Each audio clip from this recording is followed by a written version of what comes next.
Darielis Denise Sáenz es la única panameña que vivió los ataques terroristas del 7 de octubre de 2023 en Israel. Ella y su esposo David se resguardaron en el cuarto seguro de su casa por 2 días, aterrados e incomunicados, en las veredas de su kibutz, yacían los cuerpos de vecinos y amigos. Aquí en Panamá se llegó a pensar lo peor. Primero, que fueron asesinados, luego que fueron secuestrados.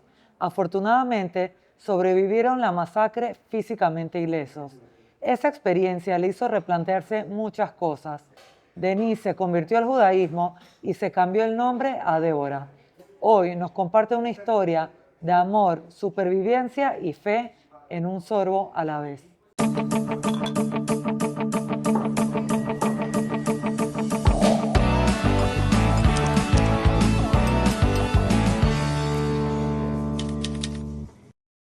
Débora, muchísimas gracias por acceder a esta entrevista. Esta es una historia que he querido contar por 2 años. Así que bueno, bienvenida aquí. Ay, muchas gracias, de verdad. Estaba muy emocionada por contarte. Hace mucho tiempo no contaba y de verdad es un privilegio muy grande. Bueno, comencemos por lo primero. ¿Cómo conociste a David?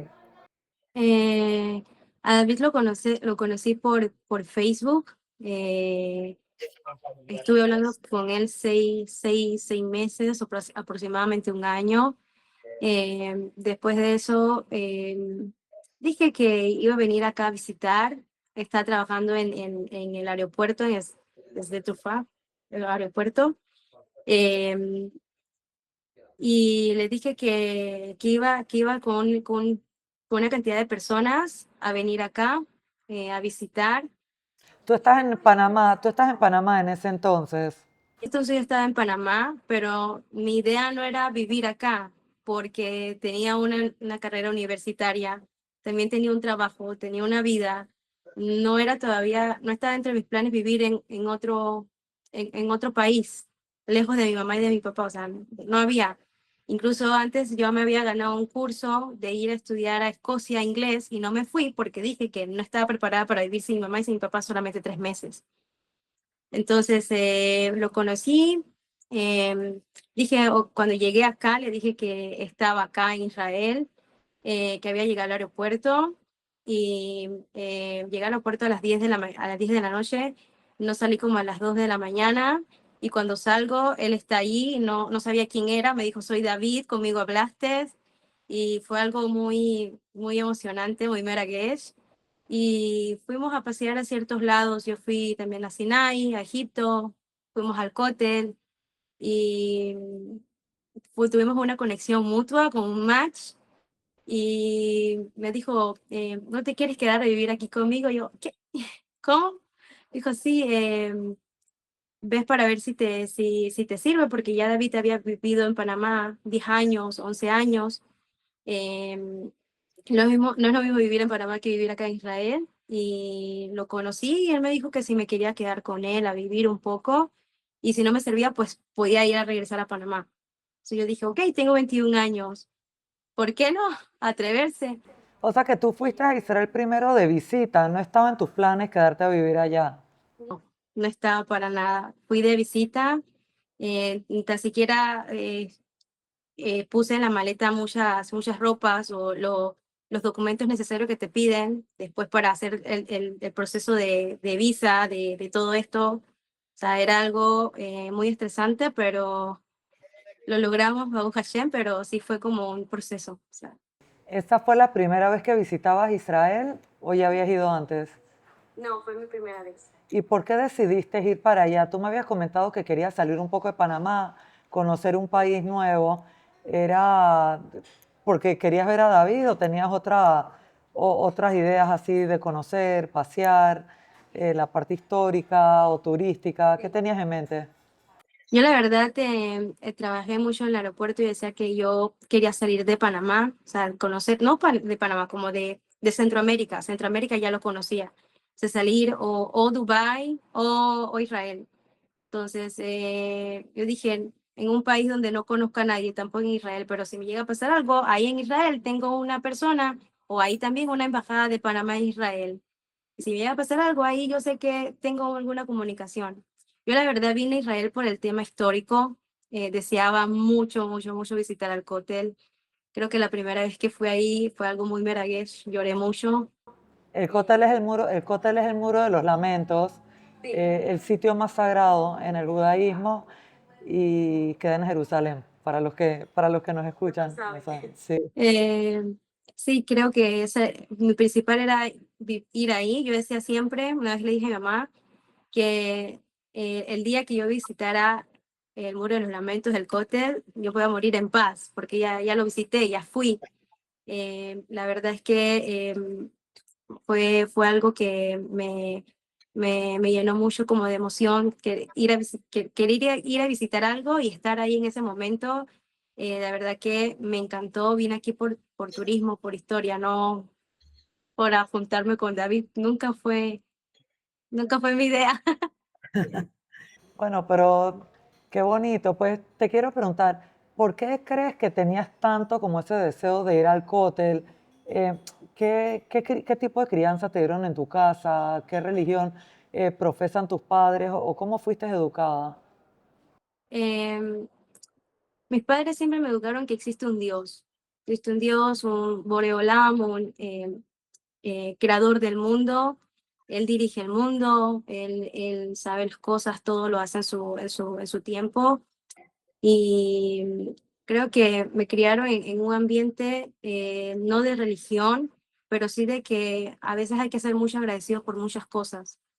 Em, y creo que me dio como esa parte como espiritual o ese inicio de creer en algo, de que no estoy viva porque tengo un nombre o porque no, o sea, tienes algún propósito en la vida.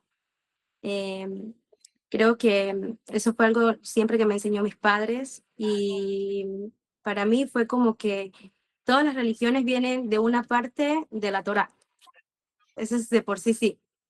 Y tener frente a mí un lugar donde hay tanta religión, tanta historia, tantas cosas hermosas y lindas. Pashut me llenó mucho de alegría, de emoción, estar frente a un lugar tan importante, tan espiritual, tan como que cerca a Shem, cerca a Dios, fue algo que para mí fue muy, muy emocionante, muy wow, y de verdad que eh, para mí fue como lo más importante del tour que hice ese día fue ir al Muro de los Lamentos. Qué lindo. Bueno, entonces te radicaste en Israel. ¿Cómo fue tu vida previa al 7 de octubre?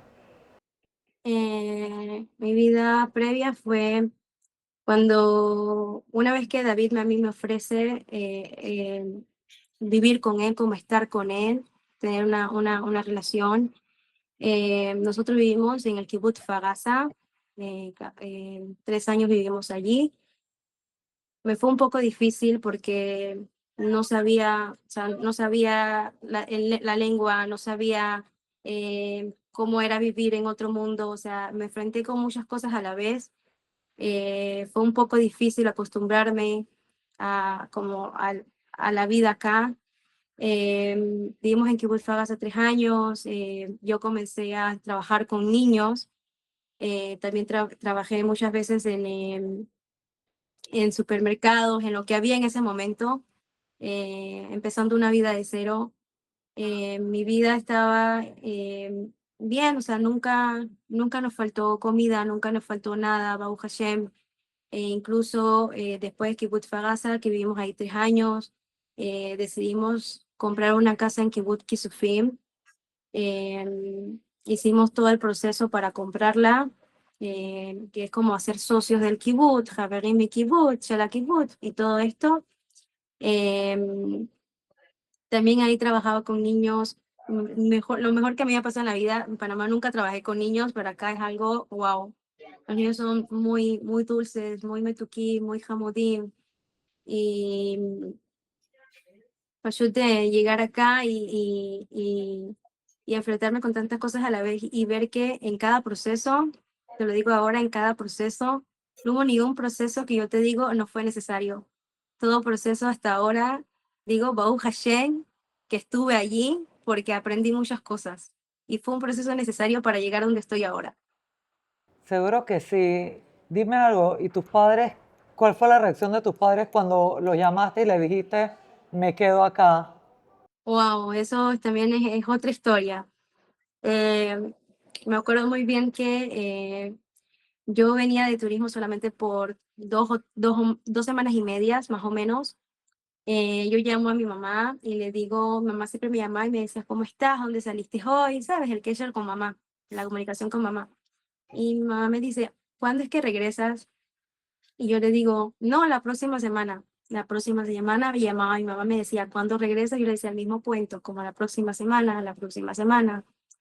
Y llega un día que yo le digo, mamá, yo no voy a regresar. Yo ahora estoy con mi pareja se llama David y no voy a regresar a Panamá. Y mamá me dijo como que, ¿qué? ¿Quién es David? Yo no, mi pareja. O sea, ella en su vida había escuchado quién era David. No sabía absolutamente nada de David. Yo le digo, no, no voy a regresar. Anteriormente mi papá también me llamaba. Y yo le digo, no, para que le cuentes a mi papá que yo no voy a regresar. Y mamá dice, no, no le voy a contar nada. Tú lo vas a llamar y tú le vas a decir que no vas a regresar. Y fue como un nervio muy grande decirle eso a mi papá. Llamé un día, mi papá me llamó y yo dije, hoy es el día para decirle que no voy a regresar. Yo lo llamé, él me llamó y le dije, hola papá, ¿cómo estás? Me dijo, no, ¿cuándo vienes para organizarme, e irte a buscar? Le digo, no, es que yo no voy a regresar.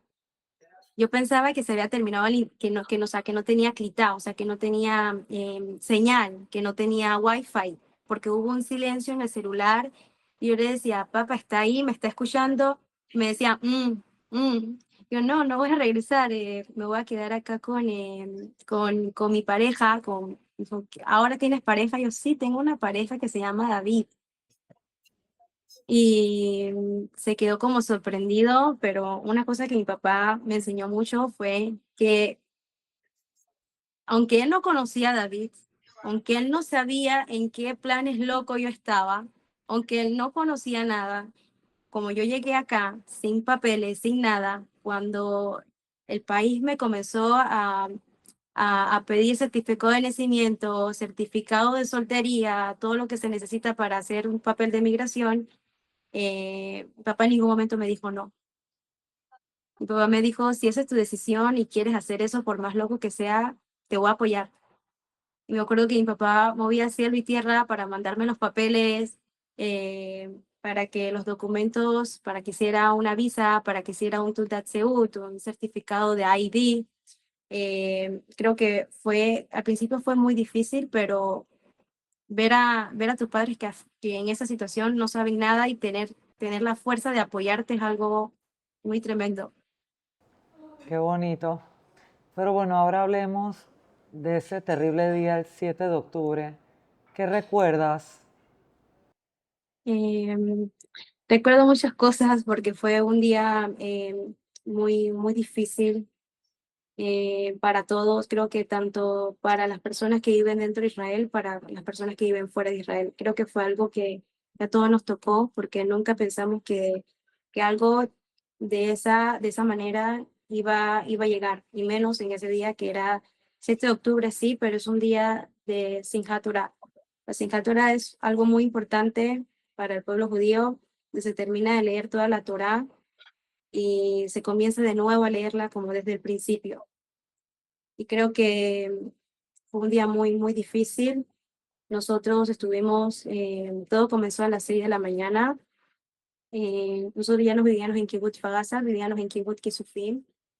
Eh, Eso queda en el sur también. Tú ya tenías 3 años viviendo en Israel, o sea que tal vez ya estabas un poco habituada al tema de las sirenas, las alarmas, eso sí te había tocado vivirlo antes o no. sí, claro, claro, claro. Había muchas sirenas, no muchas, pero de vez en cuando sí había, a veces se escuchaba, como vivías en el sur, escuchaba que en la frontera entre nosotros de Israel y Gaza había problemas, se escuchaban los disparos, se escuchaban las personas, pero siempre, siempre pensábamos de que ellos estaban allá y nosotros estábamos acá. como que, ok, tenemos Baruch Hashem, una tzabá que nos defiende y todo va a estar bien. No era la primera vez que pasaba. Eh, sí estábamos acostumbrados de que si escuchábamos una alarma teníamos que correr al mamá, al cuarto de seguridad. Estaba clara en eso. No era algo que yo tenía miedo porque veía a la gente que, o sea, que era algo normal del país, incluso en el centro del país también a veces se escucha alarma. En Jerusalén también se escuchan alarmas. Y es algo aquí de vivir, o sea, aquí se vive así. Em, Y ese día, el 7 de octubre, es cuando se dieron cuenta que esto no era algo común. em, el 7 de octubre nos dimos cuenta porque sonaron alarmas en muchos lugares. Sonaron alarmas en muchos lugares a las 6:30 de la mañana. A las 6:30 de la mañana sonaron alarmas. Exactamente después de media hora, a las 7, ya no escuchamos alarmas, escuchamos disparos.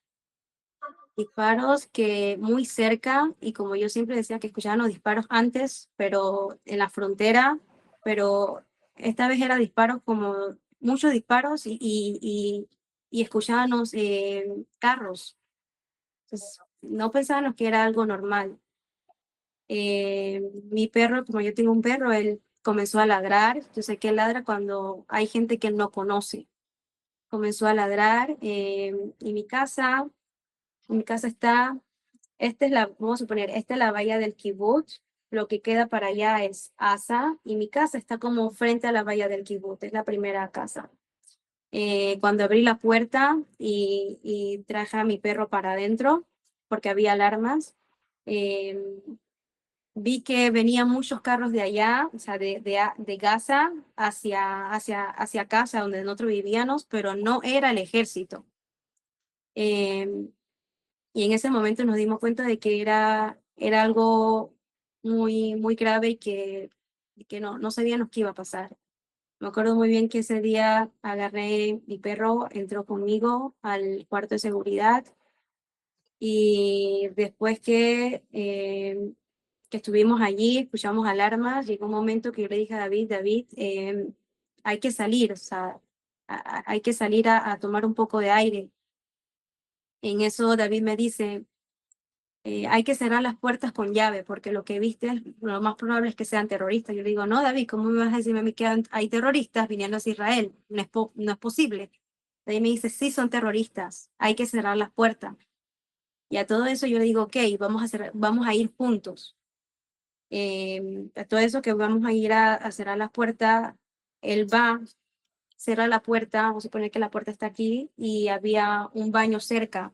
Entonces yo voy al baño, me asomo por la ventana y vi a 3 terroristas. Está mi casa y está como un Desert Synthetic. Desert Synthetic es, ¿sabes? Hierbas. Sí. Estaban ahí en las hierbas hablando. Habían 3 terroristas con bandanas verdes, camisas, t-shirt negro y pantalones como si fuera del ejército, pero con botas negras. Qué susto tan grande. En ese momento tuviste chance de procesar lo que estabas viendo o entraste de una vez en survival mode. ¿Qué fue lo que se te cruzó? ¿Las emociones o qué pensamientos se cruzaron por tu mente?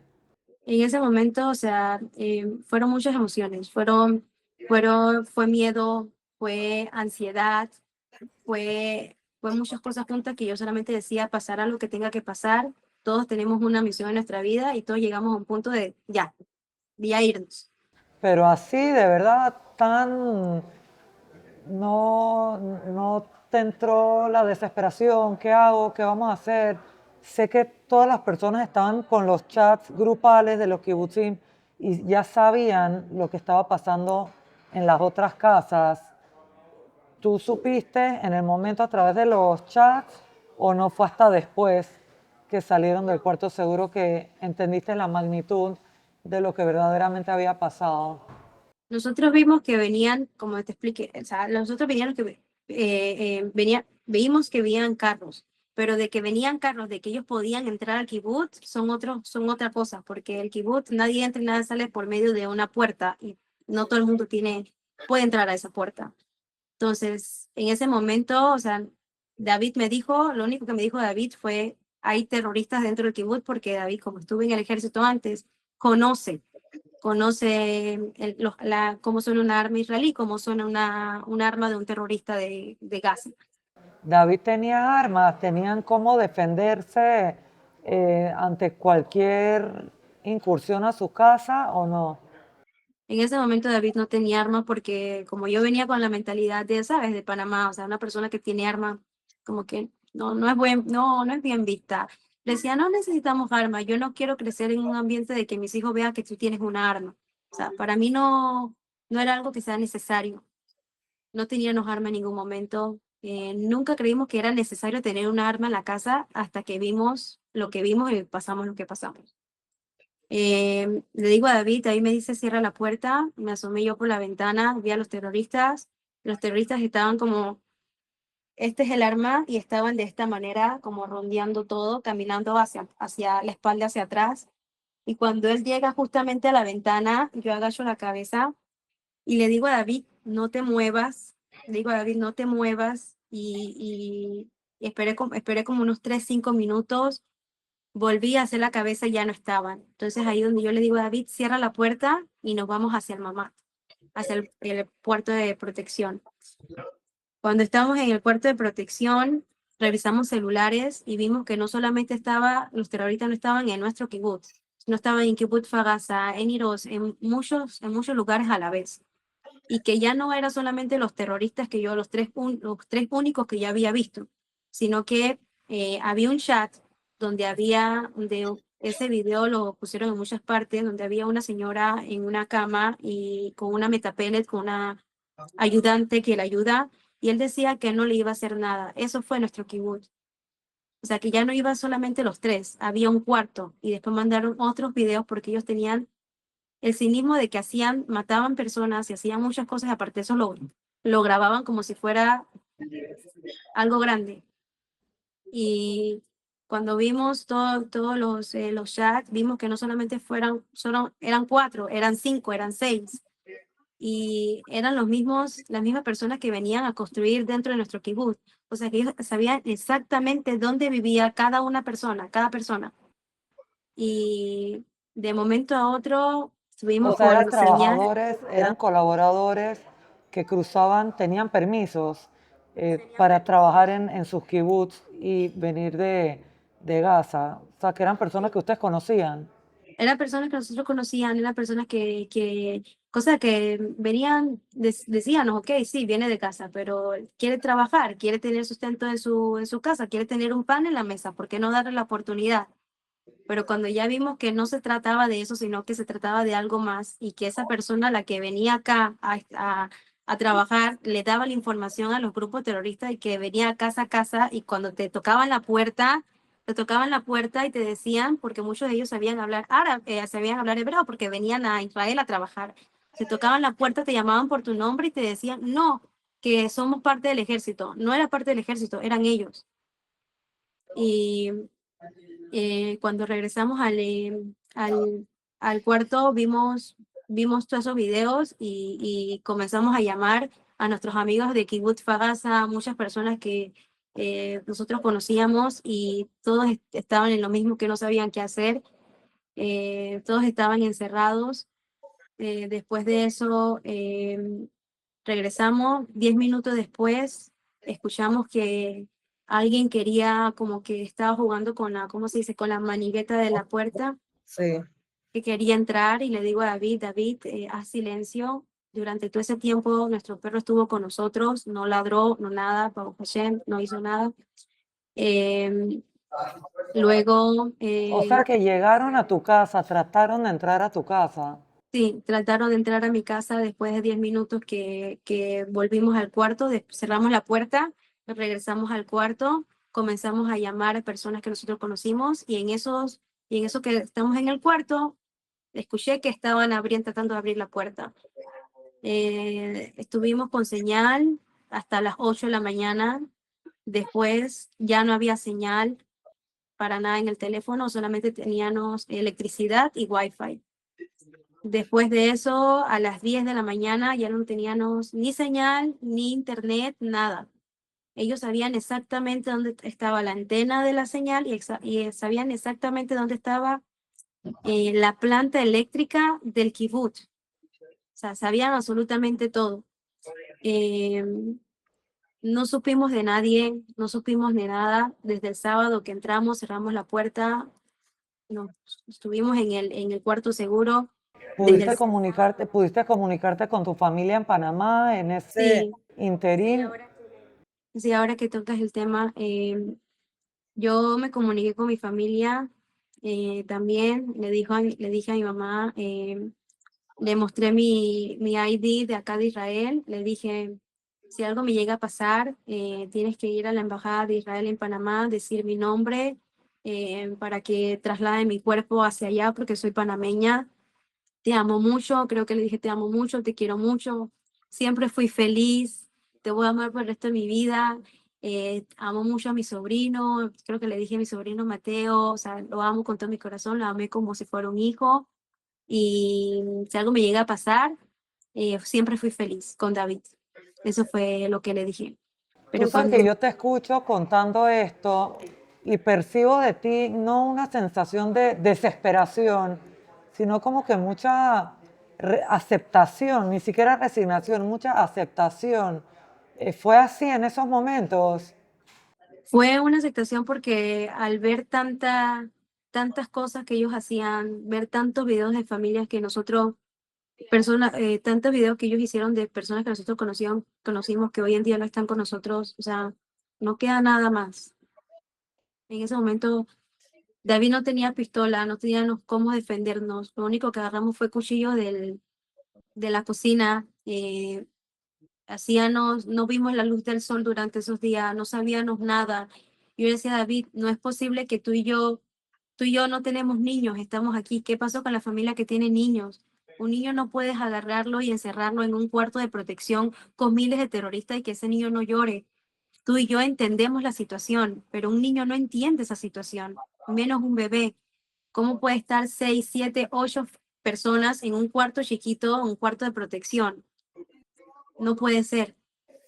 Y era como, eran muchas cosas a la vez, muchos sentimientos que no sabías qué hacer, eso es lo que te toca, o sea, ya no había de otra.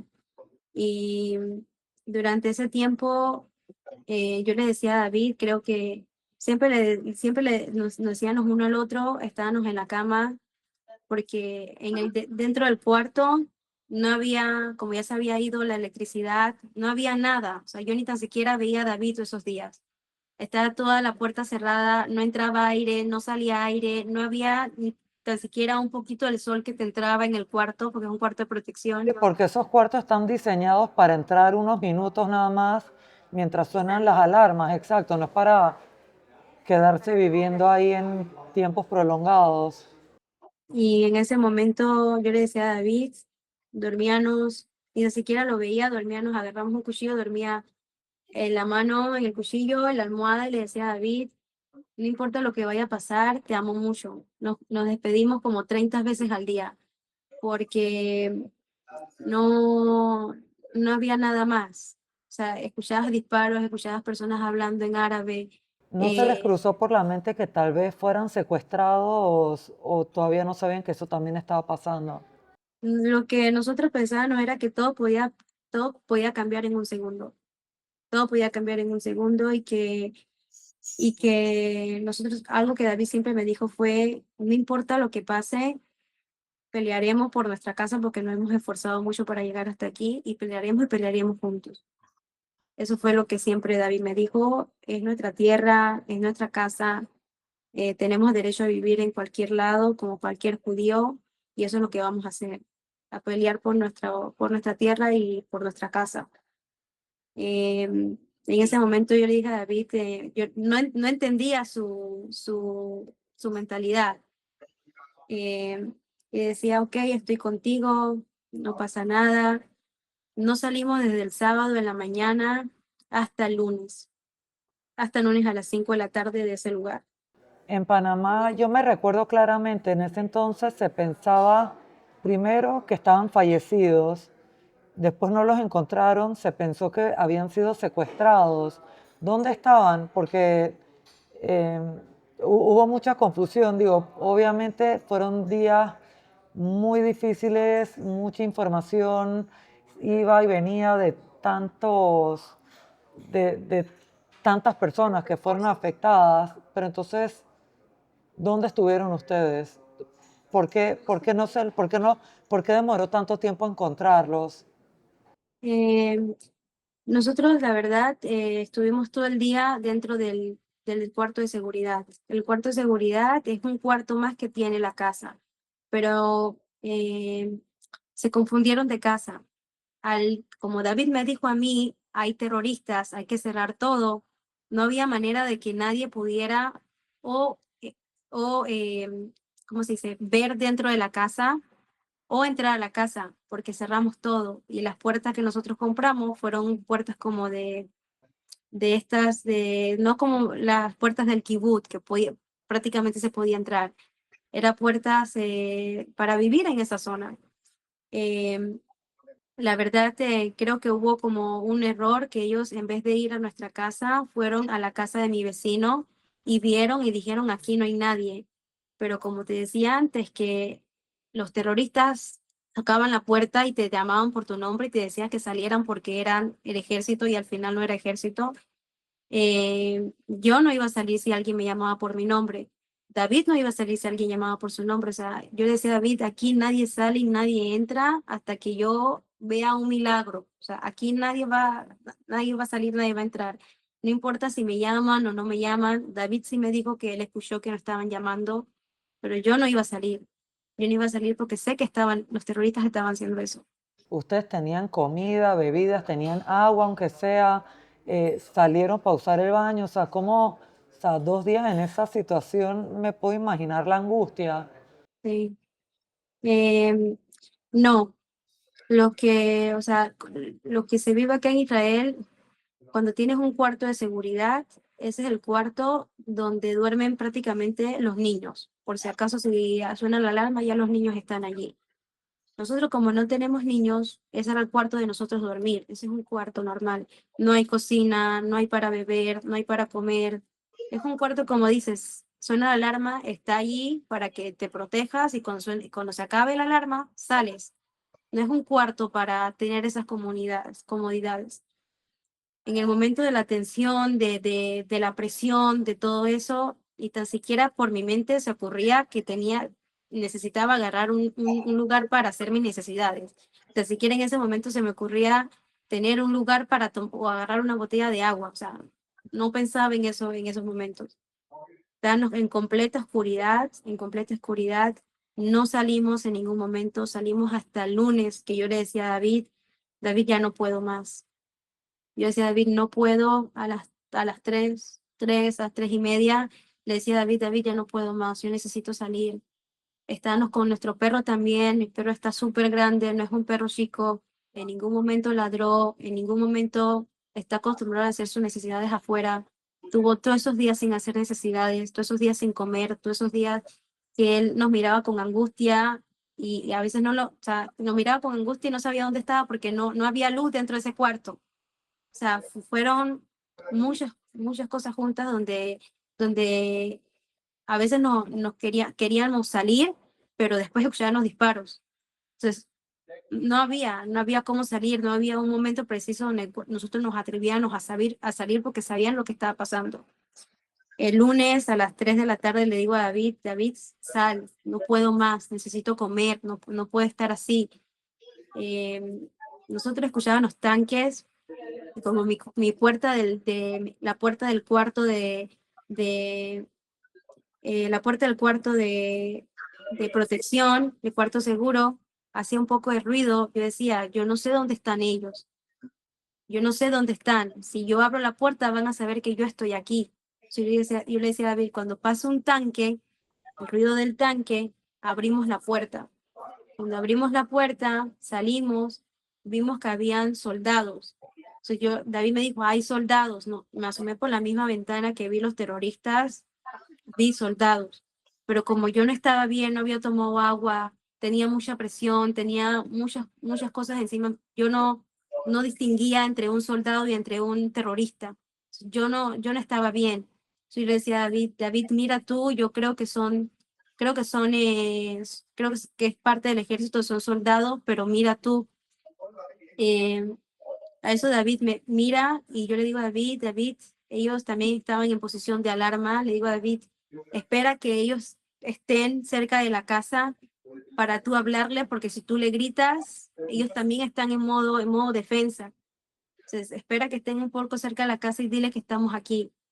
Cuando se acercó el soldado y el soldado no entendía, el soldado no entendía nada y el soldado me decía, pero están en casa, ¿quiénes están en casa?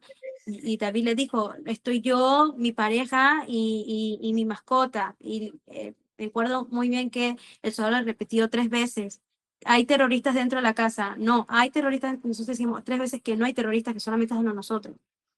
Eh, el, el, el soldado dijo que abrieron la puerta, abrimos la puerta y cuando abrimos la puerta mi perro salió. O sea, no era que el evento había terminado, el evento o sea, todavía se escuchaba disparo, todavía había alarma de misiles, o sea, era estar dentro de una película o de un sueño que no entendías, o sea, era algo que tú no te crees, no te crees que eso lo estás viviendo, lo estás pasando. Y cuando mi perro se fue, yo digo, no va a regresar más, no sé qué va a pasar con él, es parte de la familia, estuvo 3 días con nosotros aquí y de repente ahora no sé dónde va a estar. El soldado dijo, no te preocupes por él, después podemos ir a buscarlo, tienen 1 minuto para recoger sus cosas y irnos. Eso fue lo que nos dijo. En ese momento yo no pensaba en ningún momento en pasaporte panameño, yo no pensaba en el ID panameño o el de Israel, yo no pensaba en nada. Yo tenía la misma ropa que tenía el viernes que me fui a bañar, que me fui a acostar junto con David, y en ese momento lo que yo quería era que me sacaran de allí. O sea, sáquenme de aquí, no sé qué voy a hacer, sáquenme de aquí. Cuando salimos, cuando salimos, los soldados nos dicen, nosotros no conocemos su kibutz, nosotros no conocemos su comunidad, miren ustedes izquierda, derecha, miren ustedes porque nosotros no sabemos su comunidad. Salimos y Pero cuando salimos, que miraras que a la derecha, izquierda, si reconocías personas, qué es lo que te dijeron que te fijaras. después de una semana todavía había terroristas dentro del kibutz. Después de una semana que salimos. O sea, todavía en ese momento que nosotros salíamos, había terroristas todavía había alarmas de misiles. Hubo mucho tiempo que nosotros, o sea, era algo vivir como dentro de una película. Tenías dos soldados aquí que los dos estaban en esta posición. Estaba yo, David, mi perro, y sonaban misiles y los misiles o sea, te llegaban cerca, o sea, lo veías cuando salías, lo veías donde caía y tú estabas como que a la alerta, o sea, era muchas cosas a la vez que ellos decían, no podemos nosotros agarrar como que toda la responsabilidad, como que si ven algo o algo, o sea, tienen que avisarnos. Y Dime muchas veces algo, Débora, me imagino ustedes entraron al cuarto seguro de un mundo, por decir, y cuando salieron a un mundo cambiado por completo, porque esas comunidades del sur son, son comunidades muy tranquilas, mucha vegetación, mucha paz, mucha armonía. Se dice que el 95% del tiempo es el paraíso y solo el 5% cuando sonaban las alarmas era que las cosas se ponían difíciles, pero el 7 de octubre esa realidad quedó destruida para siempre. Entonces, qué es lo que viste cuando saliste después de haber estado 2 días encerrada en el cuarto seguro?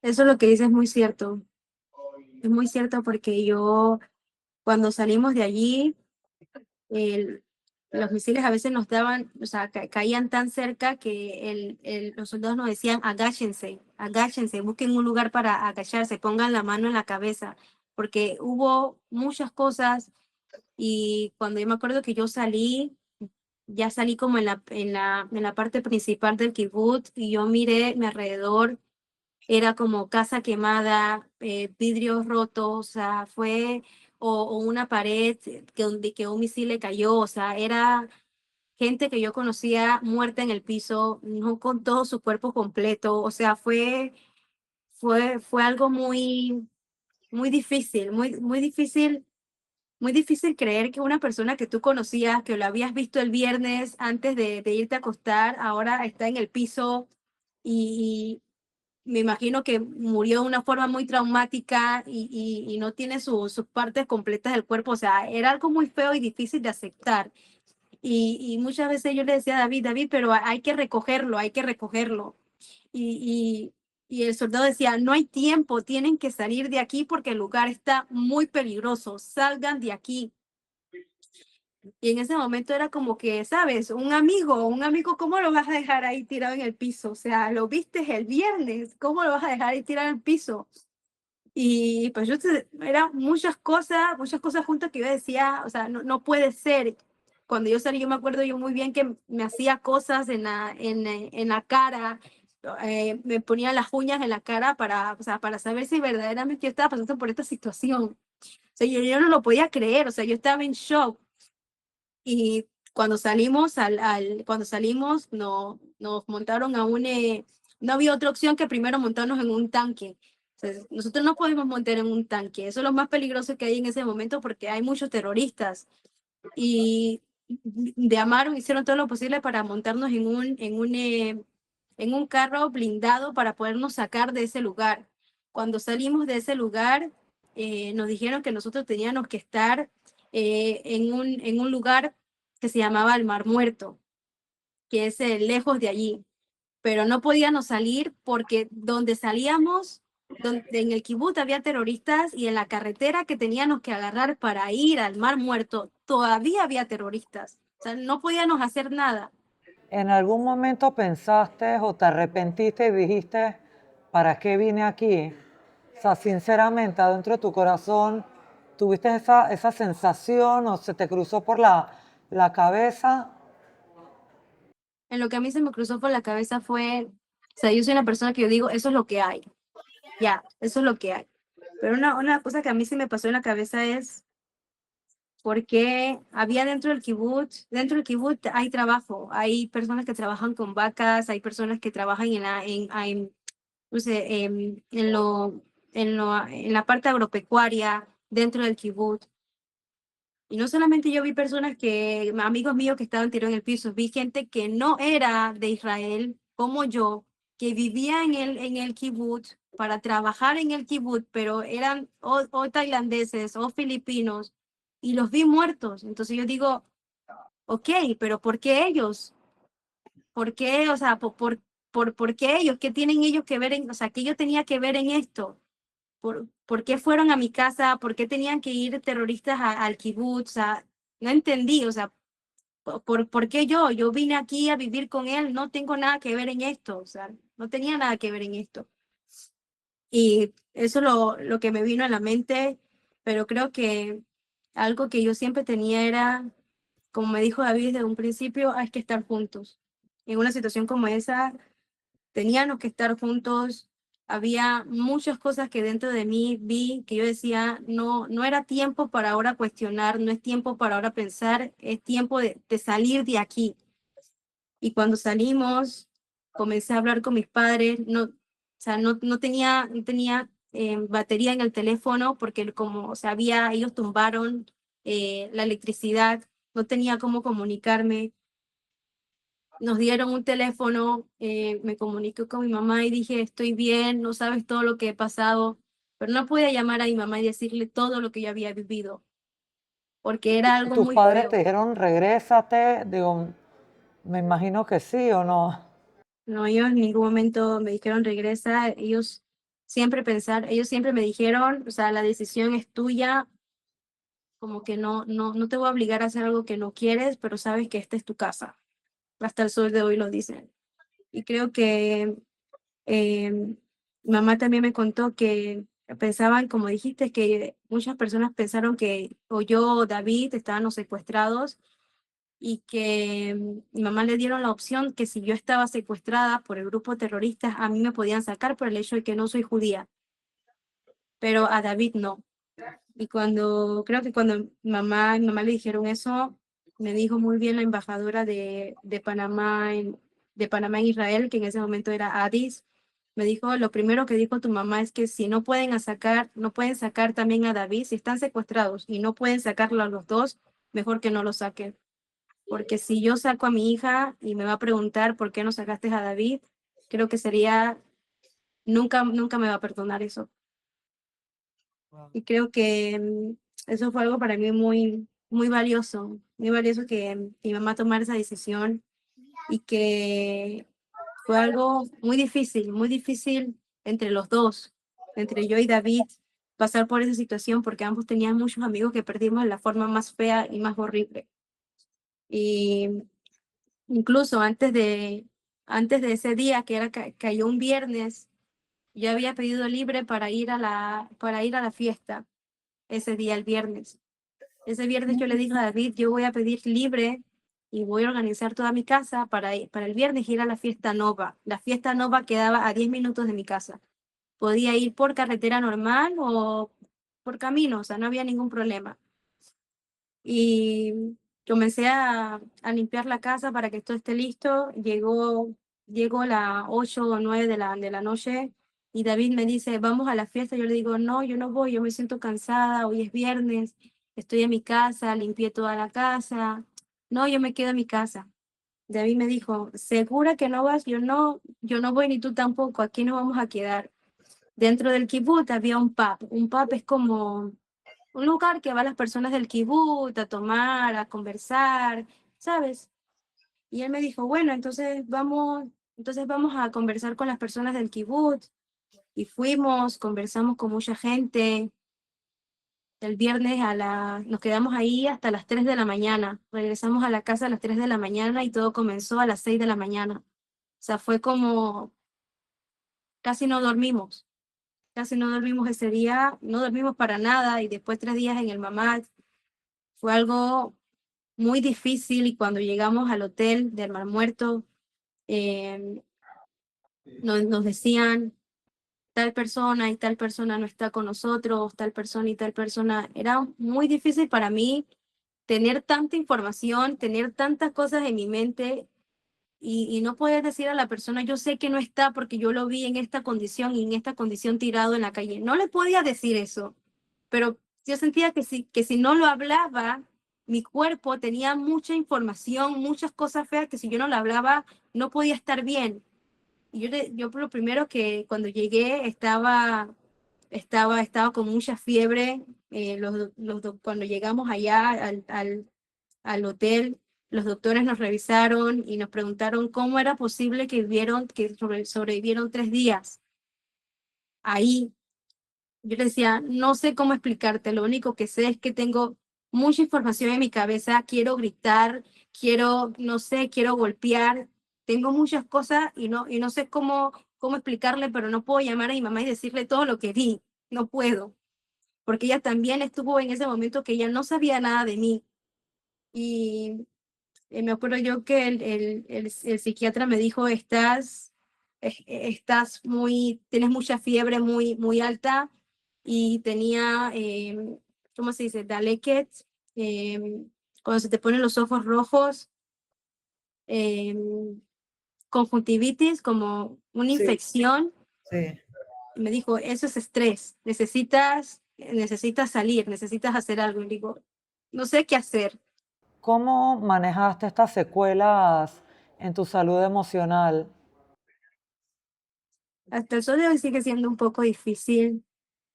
Cada vez que se acerca el 7 de octubre es un día muy difícil. Cada vez que se acerca Simchat Torah es la fiesta más importante de la Torah, pero a veces es un poco difícil en el sentido de que ese día perdimos muchas personas. Nosotros estamos aquí, pero hay muchas personas que no tuvieron la oportunidad para dar su testimonio como yo lo estoy haciendo ahorita. Y fue algo muy difícil porque dentro del hotel, todavía tu mente, lo que nos pasaba a ambos era que dentro del hotel tienes un cuarto, pero dentro de tu mente tú no estás en un hotel. Dentro de tu mente tú todavía estás dentro de ese cuarto seguro donde dormías. Y muchas veces te parabas a medianoche y te golpeabas con pared y era como que no entendías, o a veces o a veces te daba como que estabas secuestrada, pero no es que estabas secuestrada, sino que tu mente todavía no estaba, Estás en el trauma todavía o en el post-trauma. no estaba 100%, o sea, mi mente no estaba clara que yo ahorita estaba en un lugar seguro. Mi mente todavía estaba que yo estaba en un lugar muy peligroso y a veces yo abría la puerta o a veces los niños corrían y yo escuchaba que si los niños corrían no eran que corrían, sino que eran disparos. Si yo escuchaba un trueno, no era un trueno, sino que era un misil. O sea, era algo muy... Y todas las personas, no era yo solamente, era todas las personas que sobrevivimos estaban allí. O sea, todas las personas estaban con un post-trauma. Me imagino, Débora, de verdad que te escucho y revivo nuevamente todo este capítulo tan horrendo. Nos estamos quedando sin tiempo, pero antes de ir finalizando, a partir de eso tú replanteaste cosas en tu vida. Creo que después de eso decidiste convertirte, te cambiaste el nombre también. Si me quieres hablar un poquito de eso y también por qué escogiste el nombre Débora. Eh, la verdad es que después que llegamos al hotel, yo como trabajo con niños, tenía muchas preguntas en mi cabeza, nadie me iba a poder responder eso, todas las preguntas que yo tenía. Yo comencé a trabajar para no estar en el cuarto y pensar y pensar y pensar. Comencé a trabajar de un tiempo, después tomé la decisión de, de convertirme al judaísmo porque para mí fue algo como en un momento me abrió los ojos y yo digo, ¿en qué mundo estoy viviendo? ¿En qué país estoy viviendo que en Panamá o en cualquier parte de otro país no conocen qué es esto? Hay personas que me van a poder escuchar y me van a decir, estás loca, eso no puede ser posible en estos tiempos. Sí es posible, pasó, lo viví, lo recuerdo. Y pues como que recordarme que no es algo que, o sea, sí, se hizo en estos tiempos, pero ¿qué pasa con años atrás del Holocausto? ¿Qué pasa con miles y miles y miles de una guerra de la cual no todo el mundo habla, pero que todavía hay con Irán, con Gaza, con los yemaníes, o sea, con los temaníes, hay muchas cosas que no todo el mundo conoce. Pero ¿por qué sentiste la necesidad? Porque en verdad ser judío es bien difícil. Entonces yo pensaría que después de haber vivido todo lo que viviste dirías, wow, esto de verdad que es muy complicado, te quieren matar. O sea, ¿qué fue lo que te dijo, sabes que quiero ser parte de esto? Fue la admiración, ¿sabes? Es la admiración de que no importa tanto antisemitismo hay, no importa cuántas personas que no tienen ni idea de qué significa Free Palestine tengas al frente tuyo, que tú te puedas poner una kippah, que tú te puedas poner un kisuy rosh, tú te puedas poner una peluca y tú digas, soy judía y con mucho orgullo, porque mi país ha pasado por muchos milhamá, tanto en su historia como Tanaj, tanto hoy en día, y seguimos aquí. O sea, para mí fue algo como que quiero ser parte de una persona, de un pueblo que verdaderamente que ha vivido muchas cosas, pero aún así sigue aquí. Aún así, por más que nos han tratado de borrar, de juzgar, de hacer muchas cosas, seguimos aquí. O sea, tenemos nuestra emuná, nuestra fe en Hashem. Y decimos, no, es nuestro país, no, soy judío con orgullo, no, o sea, creo en la Torá, o sea, para mí, no importa dónde vayas, eso es algo que llevas dentro tuyo. Y eso fue algo que para mí, o sea, una admiración total, que yo decía, ¿qué pasaría si ese día no tuviéramos ejército? Hoy en día no es importante tener un ejército, pero lo que pasó, ¿qué pasaría si no tuviéramos ejército? ¿Qué hubiese pasado ese día? O sea, para mí fue como algo admirable. Yo digo, como yo digo, a veces depende mucho a veces cuando tú ves algo todo oscuro, tener algo de luz y decir, gracias a eso, que muchas personas no están aquí, que perdí a muchos amigos, me abrió los ojos y me llegó como eso de admirar a un pueblo que ha pasado muchas cosas y cómo no querer ser parte de un pueblo de esa manera, cómo no querer que mis hijos crezcan de esa manera. Wow, Débora, te escucho y me despeluco. ¿Y por qué el nombre Débora?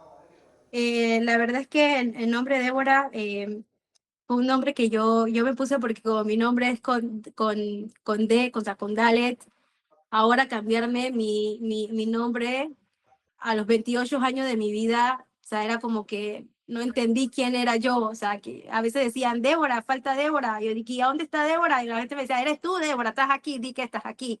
O sea, era como, algo como que muy, muy fuerte y por lo que estaba pasando también, el trauma y tener otra identidad, era como que muy fuerte. Entonces yo elegí, ¿sabes qué? Me voy a poner un nombre que verdaderamente que esté en la Torá, que es lo más importante. Eh, que esté dentro de esta historia y me puse de hora, comencé mi proceso de judaísmo con mucho orgullo, es el mejor camino, es la mejor decisión que me ha pasado en la vida, de verdad, como yo digo, como sé, la gente que a veces no sabe me dice, pero no te es difícil tener algo en la cabeza. Yo digo, un día yo estuve 3 días encerrada junto con mi pareja y un perro, encerrada 3 días en un cuarto oscuro.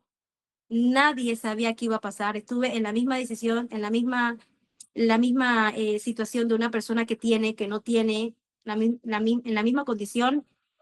Y yo te aseguro a ti que si David en ese momento tuviera un arma, en esa situación un arma no era suficiente. Tener arma en ese momento no era suficiente. Y yo me acuerdo muy bien que antes de entrar al cuarto, cuando vimos los terroristas que venían, me acuerdo muy bien que David dijo el Shema. Yo ni idea qué era Shema porque no sabía. Y creo que en ese momento, cuando estuvimos en esa situación, lo único que tú pedías era un milagro. Era un milagro salir de aquí con vida. O que si no era yo, fuera mi perro. Si no era mi perro, era David. Pero que tuviéramos que salir de aquí juntos. Y creo que cuando comencé el judaísmo, yo digo, hay situaciones en la vida que solo depende de Kadosh Baruj Hu, solo depende de Hashem. No hay nada que puedas controlar.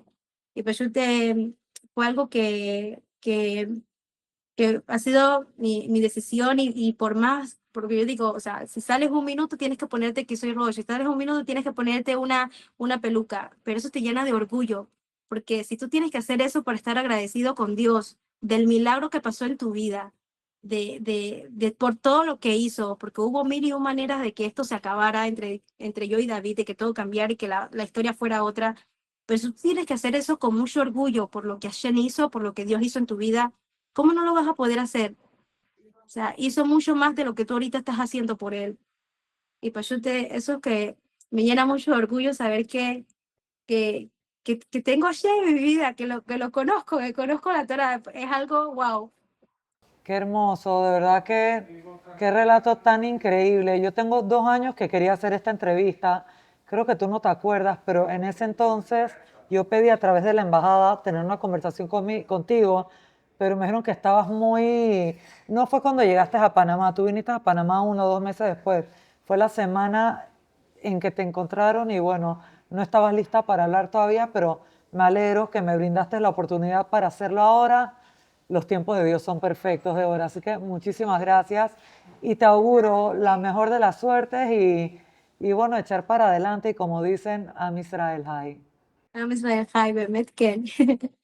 ותודה רבה. ביי, muchas Gracias, gracias. Débora. Gracias y bueno, Bye. gracias a todos los que nos sintonizaron. Este es Un Soro a la Vez.